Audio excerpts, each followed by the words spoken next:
Media के साथ मधुबनी संदेश में आपके साथ शाहिद कामरान। दर्शकों, मधुबनी और झंझारपुर लोकसभा की अगर बात करें तो चुनाव खत्म हो चुका है। 4 जून का लोगों को इंतज़ार है, लेकिन चौक चौराहे की अगर बात करें तो जगह जगह अलग अलग पार्टी या फिर उम्मीदवारों के जो चाहने वाले हैं, मानने वाले हैं, वह अपने पार्टी के उम्मीदवार की जीत का दावा करने लगे हैं। ऐसे में हमारे साथ रणधीर झा जी हैं। हम इनसे बात करेंगे कि इनका क्या आकलन है मधुबनी और झंझारपुर। पहले हम मधुबनी लोकसभा की ही बात करेंगे कि मधुबनी लोकसभा की अगर बात करें, क्योंकि पिछले दिनों ही मधुबनी लोकसभा का चुनाव खत्म हुआ है। यहाँ से इंडिया गठबंधन और एनडीए गठबंधन के 2 मजबूत उम्मीदवार थे। हालांकि कुल 12 उम्मीदवार मैदान में थे। स्वागत है आपका। बहुत बहुत धन्यवाद आपका शाहिद जी। रणधीर जी, हम जैसा कि बताया, मैं अभी दर्शकों को हमारे जानना चाहते हैं, जो हमारे दर्शक हैं वो जानना चाह रहे हैं कि इंडिया गठबंधन और एनडीए गठबंधन जी वो चर्चा रहा है मधुबनी में जी, और पिछले 15 साल की अगर बात करें तो बीजेपी का कब्जा रहा है। जी जी, क्या लग रहा है आपकी निगाह में इस बार? देखिए, पिछली बार के चुनाव की अगर तुलना करें, बात करें 2019 की, तो 2019 में थोड़ा सा जो उम्मीदवारों का समीकरण था वो कुछ और था। अशोक यादव जी थे, पुलवामा था, मोदी जी का हाइट था, पीक था, शकील जी इंडिपेंडेंट लड़ रहे थे, अलग से लड़ रहे थे। जो महागठबंधन के जो उम्मीदवार थे, बद्री राय, उनको पब्लिक पहचान नहीं, कमजोर उम्मीदवार नहीं, पब्लिक पहचान नहीं रही थी। वीआईपी के उम्मीदवार थे वो, और उनको मधुबनी की जनता जान नहीं रही थी। तो जो मतों का जो विभाजन था वो लगभग बहुत ही स्पष्ट था कि क्लियरली हो गया था। आधा गया शकील जी को, आधा गया उनको 12-13%, और लगभग 60% वोट वन साइडेड, जो बीजेपी के और एनडीए के मतदाता नहीं भी थे, जो पारंपरिक रूप से आरजेडी के मतदाता थे या कांग्रेस के थे। हाँ, मैं विशेष रूप से आरजेडी के मतदाता की इसलिए बात करूंगा क्योंकि आरजेडी के ही उम्मीदवार थे पूर्वे जी, भले ही वो वीआईपी के टिकट से लड़ रहे थे। तो आरजेडी का जो कोर एमवाई में वाई वोटर है, जिसका मधुबनी में लगभग 18 से 19% जिसका मत है, मैं यादव की बात कर रहा हूँ क्योंकि आपने पूछा कि आकलन क्या है, तो आकलन तो संख्या आधारित होगा। तो वो जो 20% जो यादव वोट था, उसका लगभग 100% शिफ्ट हो गया बीजेपी में, अशोक यादव। मोदी जी के चेहरे पर? मोदी जी के चेहरे पे नहीं, अशोक यादव के होने से और बद्री पूर्वे वीआईपी के आने से जो राजद के जो वोटर थे वो बिल्कुल उदासीन थे पिछली बार। मुस्लिम वर्ग में भी लगभग यही हाल था। शकील जी की तरफ जाएं कि ये कौन से बद्री हैं, कंफ्यूजन था। तो पिछली बार आप देखेंगे 60% मत आए थे अशोक यादव जी को, और बाकी 40 में से मत विभाजन हो गया था 12%, 14% ऐसे करके। अब आते हैं इस बार 2024 के चुनाव में। 2024 के चुनाव के शुरुआती दिनों में मधुबनी में मामला लग रहा था कि कुछ 2019 के रास्ते पर ही जा रहा है, क्योंकि उम्मीदवार एक अशोक यादव जी बाहरी हैं, लेकिन वो तो मोदी जी के नाम पे लड़ते हैं।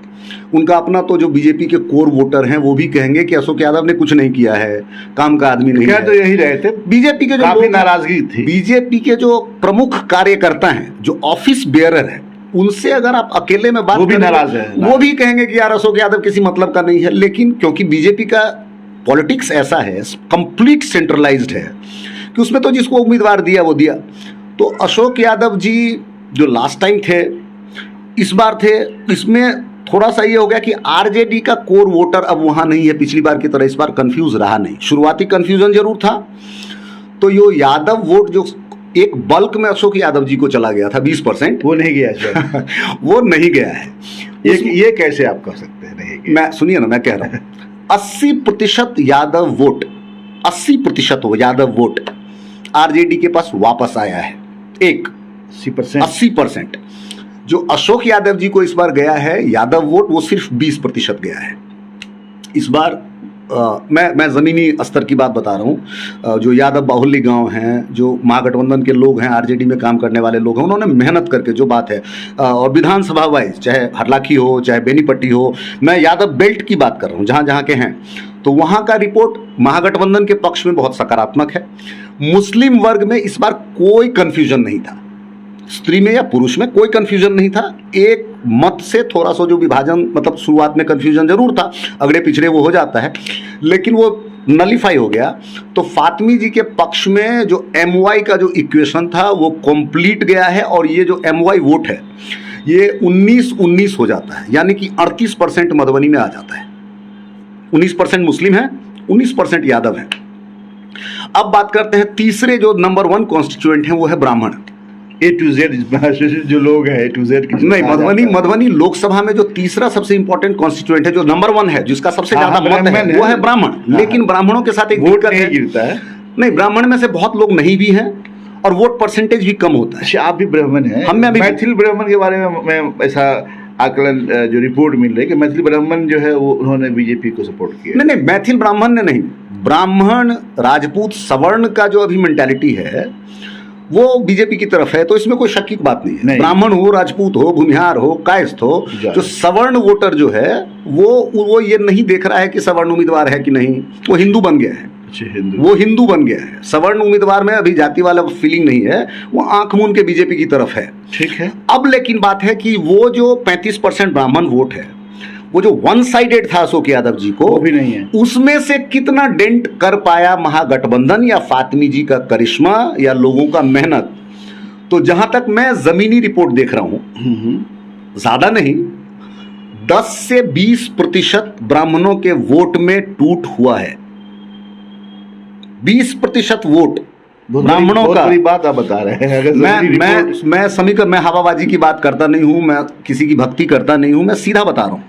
यादव 80% वोट हुआ है महागठबंधन के पक्ष में, मुस्लिम 100% वोट हुआ है, और जो की कॉन्स्टिट्यूएंट जैसे कांग्रेस पार्टी के भी सवर्ण हुए, और जो नाराज अशोक यादव जी से बहुत गांव में तो ऐसा चला, मोदी नहीं, बहुत गांव का नारा मैं बता रहा हूं, मोदी तुमसे बैर नहीं, अशोक यादव तेरी खैर नहीं, ये भी नारा चला है बहुत। तुमसे बैर नहीं, अशोक यादव तुमसे बैर नहीं, मोदी तुमसे बैर नहीं, अशोक यादव तेरी खैर नहीं, ये चला है मधुबनी में। अशोक यादव की जो स्थानीय लोकल नाराजगी थी वो बहुत ज्यादा थी, क्योंकि आप अगल बगल में भी देखेंगे तो अशोक यादव जी का कोई कंट्रीब्यूशन पिछले 5 साल में लोकसभा क्षेत्र ना ही संसद में रहा, ना ही वो कुछ बोले, ना ही उन्होंने केंद्रीय विद्यालय की बात की, ना ही नवोदय विद्यालय की बात की। अशोक यादव चुप साइलेंट आदमी है जो कुछ करता नहीं है, इलेक्शन में दिखता है बस। अच्छा रणधीर जी, फिर और इस जो पचफोरना जिसको बोलते हैं, अलग अलग जो कास्ट है उन लोगों, आप देखिए पचफोरना और दलित, तो मोदी जी का जो राजनीति रहा है और बीजेपी का, उसमें एक्सट्रीम फोकस इन्होंने इसी 2 वर्ग पे किया है, दलित पे और ओबीसी पे, अदर ओबीसी पे। तो आप देखेंगे जब जय श्री राम का जब चलता है या कोई भी जुलूस चलता है धार्मिक, उसमें आप सवर्ण नहीं देखेंगे, पॉपुलेशन ज्यादा उन्हीं की, आप उसमें सवर्ण देखेंगे ही नहीं तलवार चलाते हुए। आपको भी कभी नहीं देखा किसी जुलूस में? नहीं, हमको तो वैसे भी नहीं देखिएगा। आपको नहीं देखा। मैंने यहाँ जितने भी हमारे जो मित्र हैं, जो हिंदू, जो गैर मुस्लिम मित्र हमारे हैं, खाना पीना साथ हम लोगों का होता है, कभी उन लोगों को जुलूस में नहीं देखा आपने? नहीं, वो आप देखेंगे, चाहे मुसलमान हो चाहे हिंदू हो। हाँ। ये आप एक चीज देखेंगे, धार्मिक उन्माद के नाम पर या धार्मिक अगर कोई काम होता है तो उसमें जो फ्रंट पे आगे किया जाता है वो दलित वर्ग किया जाता है, गरीबों को किया जाता है, पिछड़ों को ब्रेन वॉश करना आसान होता है, उनकी शिक्षा कम है। तो जो दलित ग्रुप है, जो ओबीसी ग्रुप है, उसको तो हिंदू बनाने का कार्यक्रम तो है ही, सब हिंदू, तो हिंदू बनाने का जो कार्यक्रम था वो है, स्पेशल हिंदू बन जाता है। करेक्ट। लेकिन आप कहेंगे कि क्या वो ब्लाइंडली जो पचफोरना वोट है वो 100% अशोक यादव जी को गया है? हाँ, ये सवाल है, ये एक प्रश्न है। मुझे लगता है कि बहुत हद तक 75% तो जरूर गया है अशोक जी को, तो ये 25% कट गया है। हाँ, 75% इसलिए गया है क्योंकि अभी भी नॉन यादव ओबीसी में यादव का खौफ है। ये मैं आपको जमीन का रियलिटी बता रहा हूं। वो भले ही सामने में सब एक दिखेगा, लेकिन आप जैसे पीछे से बात करेंगे, अकेले में बात करेंगे तो आपको बताएगा, चलो उसके नाम से दहशत डर जाता है, थोड़ा सा दहशत हो जाता है। वो अभी भी अपोजिशन पॉलिटिक्स है, इसीलिए तो झंझारपुर से मंडल जी जीत रहे हैं पचफोरना वोट से का सॉलिड उनका, इसीलिए तो हमारे 20 साल से मुख्यमंत्री हैं नीतीश जी। मेरे कहने का मतलब है कि जो पचफोरना का वोट है लगभग 50% के आसपास आता है, 35% के आसपास आता है मधुबनी में। इस 35% में क्या डेंट लगा पाई है महागठबंधन, इसी पर डिपेंड करता है मधुबनी का रिजल्ट, चुनाव का परिणाम। क्योंकि कोर वोटर का जो बात है, पिछली बार आरजेडी का कोर वोटर बीजेपी को दिया था, कांग्रेस का कोर वोटर बीजेपी को दिया था, इस बार नहीं दिया। तो इसके चलते बीजेपी का वोटिंग परसेंटेज हो गया 60%, टोटल पोल में से आ गया, उनको 5 लाख का अंतर आ गया, तो लोग तो पागल हो जाएंगे उस पार्टी के लोग। इस बार हो गया है कोर वोटर कंसोलिडेशन, मतलब बीजेपी का जो आरएसएस और कोर वोटर बीजेपी का है वो कंसोलिडेट एक तरफ हो रहा है, तो आरजेडी के जो कोर वोटर थे वो कंसोलिडेट हो गए, वो एमओआई हो गए। उसमें जो प्लस कांग्रेस का आ गया, कम्युनिस्ट के जो कोर कार्यकर्ता हैं, तो ये कंसोलिडेशन इस बार सॉलिड हुआ है। तो अगर कहते हैं 40% अगर आ गई बात कि 40% अपना अपना हो गया दोनों का वोट, अब बात कहाँ पे अटकेगी? तो ये पचफोड़ना पे अटकेगी। तो पचफोड़ना में से अगर 10 या 12-15% अगर महागठबंधन के पक्ष में वोटिंग हुआ है, 15 से 20%, तो परिणाम अशोक यादव जी के लिए दुखद रहने वाला है। तो फातिमी जी निकाल सकते हैं चुनाव। वैसे अगर आप मुझसे इतना डिटेल में नहीं, मोटा मोटा पूछें कि मधुबनी लोकसभा चुनाव का परिणाम क्या होने वाला है, नहीं करना चाहिए ऐसा कोई भविष्यवाणी चुनाव में। लेकिन जहाँ तक मेरा अंदाज़ा है, मैं लगभग सैकड़ों हज़ारों लोगों से बात कर चुका हूँ पिछले 2 दिन में। मेरा अंदाज़ा है कि पिछली बार जैसे वन साइडेड था और जीत हार का जो मार्जिन था वो 5 लाख था, इस बार 50,000 के अंदर होगा। 25 से 50 हम लोग भी आंक रहे हैं। 25 से 50,000, 50,000 के अंदर होगा। और इस 50,000 में कोई भी मार सकते हैं कि लास्ट माइल वोटर जो है, वही पचफोड़ना वाला जो बोल रहा हूं, उसमें से महागठबंधन का कितना डेंट लगा पाए हैं, कितना आगे बढ़ पाए हैं, बहुत बड़ी बात आपने बताया है ये पचफोड़ना के बारे में। लेकिन एक बात आपने डायरेक्ट बोल दिया झंझारपुर के बारे में, इतना ज़्यादा आप समझिए कि कैसे थे कि भाई कि झंझारपुर में आपने डायरेक्ट कह दिया कि जदयू जीत रही है, इंडिया गठबंधन की उम्मीदवार नहीं। झंझारपुर में नहीं, झंझारपुर में मामला टाइट था। झंझारपुर में यहाँ पे भाजपा बनाम जदयू की लड़ाई थी। भाजपा वहाँ पे तो महागठबंधन सीन में ही नहीं था। सुमन जी कोई मामूली बीजेपी के लोग नहीं हैं। सुमन जी कोई राजनीतिक नेता नहीं है बीजेपी के, बाल प्रचारक हैं। जो बचपन में आरएसएस ज्वाइन करता है वही प्रचारक, वो प्रचारक हैं। वो शुरू से वो कोर, उनका ब्लड डीएनए वो आरएसएस का है। तो अब मुकाबला अगर सिर्फ महागठबंधन पूरा ताकत लगा दिया सुमन जी के पीछे, और बीजेपी का जो कोर कॉन्स्टिट्यूएंट था, जो बिजनेस क्लास, वो चले गए, ब्राह्मण क्लास नहीं, बिजनेस क्लास और ब्राह्मण क्लास, इस दोनों को चाहे ये यकीन हो कि चुनाव के बाद सुमन जी फिर वापस आ जाएंगे बीजेपी में, ये दोनों भी सुमन जी के पीछे था। ब्राह्मण का एक बहुत बड़ा वर्ग वोट दिया है, वोटिंग किया है उनको, बिल्कुल। और व्यवसायिक क्लास, लगभग 1.5 लाख बिजनेसमैन, व्यवसायी वर्ग का वोट है झंझारपुर लोकसभा में।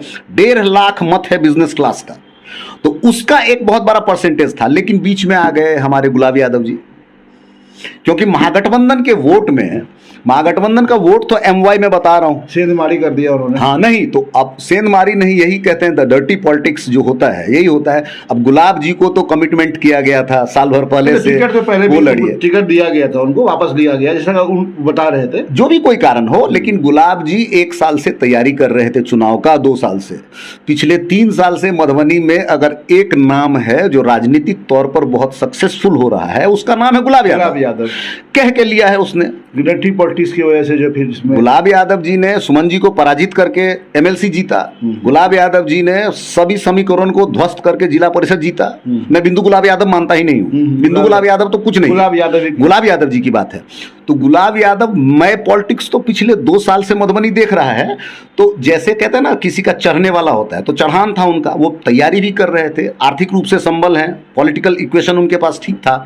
लेकिन अचानक फिर से एक नई राजनीति हुई, और नई राजनीति का जो भी कारण हो, मुकेश सहनी जी का आया तो पूरे बिहार में फायदा होगा महागठबंधन को। उसका 2.5-3% ही अगर मल्लाह वोट हैं, 25-50 हज़ार ही अगर हर जगह पे हैं, और वो अगर जुड़ते हैं महागठबंधन के साथ, तो ये बहुत बड़ी बात है, वो हर जगह इंपैक्ट होता है। तो जिस किसी भी कारण से हो, लेकिन क्योंकि झंझारपुर में गुलाब यादव एक थर्ड फैक्टर हो गए, तो क्या गुलाब यादव ने महागठबंधन के कोर वोटर का वोट कट कर लिया है? अब ये प्रश्न है। अगर उन्होंने महागठबंधन के कोर वोटर यानी यादव वोट का 50% कट कर लिया है, तो रामप्रीत मंडल जी फिर से चुनाव जीत रहे हैं।